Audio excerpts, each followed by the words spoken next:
Stolen Legitimacy, a book I wrote in 2022 about Uganda. In this part of the series, I'll share with you Museveni, the person, the liberator, and the captor. Museveni, from liberator to captor. In 1986, Yoweri Museveni entered Kampala as a liberator. He promised a new dawn after years of chaos, pledging democracy, unity, human rights, an end to corruption, and a government for the people. You may not be familiar with our program because it has been mainly in the bush where many of you did not have access. And I cannot go through it in this ceremony, but I can just point out a few salient points in our program. Point number one on our program is the restoration of democracy.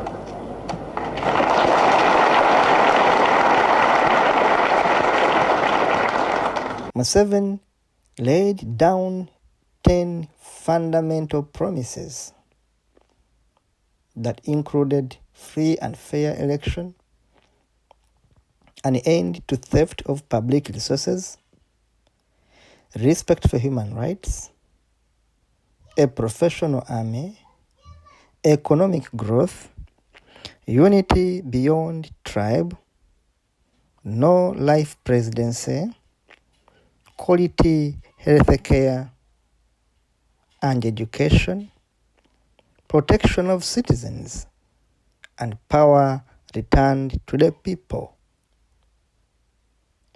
Ugandans believed him, but 39 years later, the Museveni of 1986 is long gone. In his place stands a Museveni who turned into a ruler, not a leader. A Museveni who became a symbol of corruption and misrule. Museveni became everything he vowed to fight. Corruption, Uganda's bleeding wound. Hospitals lack medicine. Schools crumble. Roads are death traps. Yet billions disappear every year. Government officials live like kings, while citizens bury their dead in poverty. Our president employs 92 cooks to cook for him. When you analyze the list of staff of State House, which is given, it reveals two things: too much eating and resting. State House has 92 cooks of all types. Even a bigger hotel such as Sheraton, Serena, don't have these numbers. It is simply opulence. How many times does our president eat in a day to require 92 cooks? There is no state house in the world that is as luxurious as ours. You cannot be budgeting for pirao, karo, kashera, chapati, chaps for our president when there are no nonsense in Morago. The names, if you want, the names are here. They are given by the president's office. They are not my names. Now you're about to say, change the language. Corruption is no longer the enemy. It is the system itself. The face of corruption, Your Excellency, and our honored guests, is that lifestyle which is not commensurate with a person's legitimate source of income. That expensive car, that mansion, those family holidays that are abroad, those expensive schools abroad where you take your children, which are not commensurate with your salary or your legitimate sources of income, is the face of corruption. Now, the lifestyle audit is good, but be careful, because we are still lucky that our corrupt people are corrupt here. Museveni promised to end life presidencies. Today, he has been in power for 39 years. Term limits and age limits were removed so he could rule for life. Elections have become a theater that decide who becomes the next ruler. Voters no longer decide, but soldiers, policemen, men with guns and no uniforms influence the voting system through intimidation and ballot stuffing. Tribalism and family rule have taken center stage in Museveni's Uganda. Today, Museveni's wife is a minister for education. His brother, Salim Saleh, commands the military and business influence.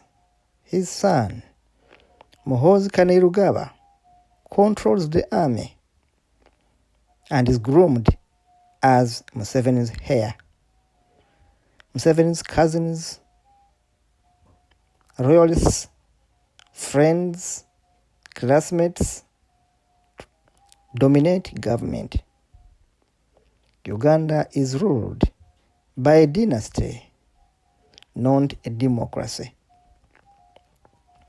We are witnessing a state capture.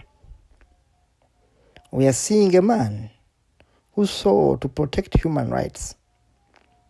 Instead, Uganda is scared by safe houses that are not safe. Secret detention centers where citizens are tortured and killed are many. Opposition members vanish. People abducted off the streets in broad daylight. In November 2020, security forces gunned down over 100 unarmed civilians in Kampala. No justice, no accountability was done.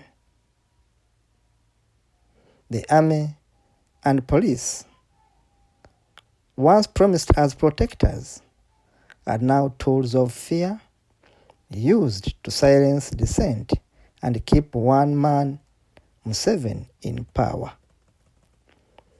We live in a nation betrayed. Poverty deepens. Prices of goods and services soar. There is service collapse.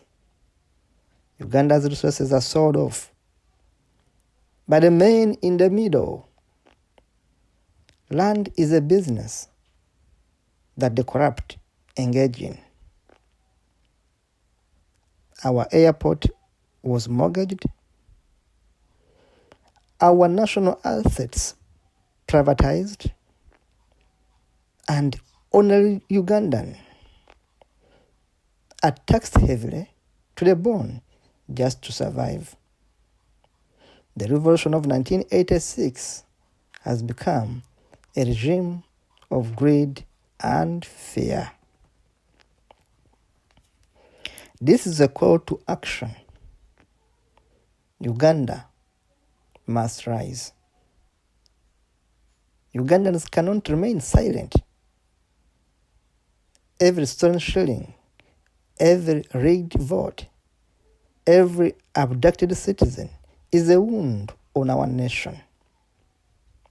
If we remain divided, Uganda will sink deeper into darkness, and our children will blame us for being too lazy, as our nation was destroyed by the MUSEVEN'S.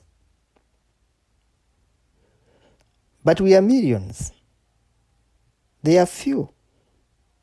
Together, we can demand leaders who serve, not steal. Together, we can demand real elections, real justice, real change. It is time to finish what 1986 promised: a free, just Uganda for all. Not for one man and his family and friends and cronies. Our future will not be handed to us. We must claim it. Stand up, fellow Ugandans. Speak out, fellow Ugandans. Unite, fellow Ugandans. For if we wait, for the next 40 years will belong to the people that captured state power. It will be the dynasty that will be ruling us. Wake up, Ugandans. Uganda must rise now or never. My name is Kato Mukasa, the author of The Man in the Middle and the author of Stolen Legitimacy. Get my books today from Amazon, Gumroad, Booksbay, and your nearby bookshop.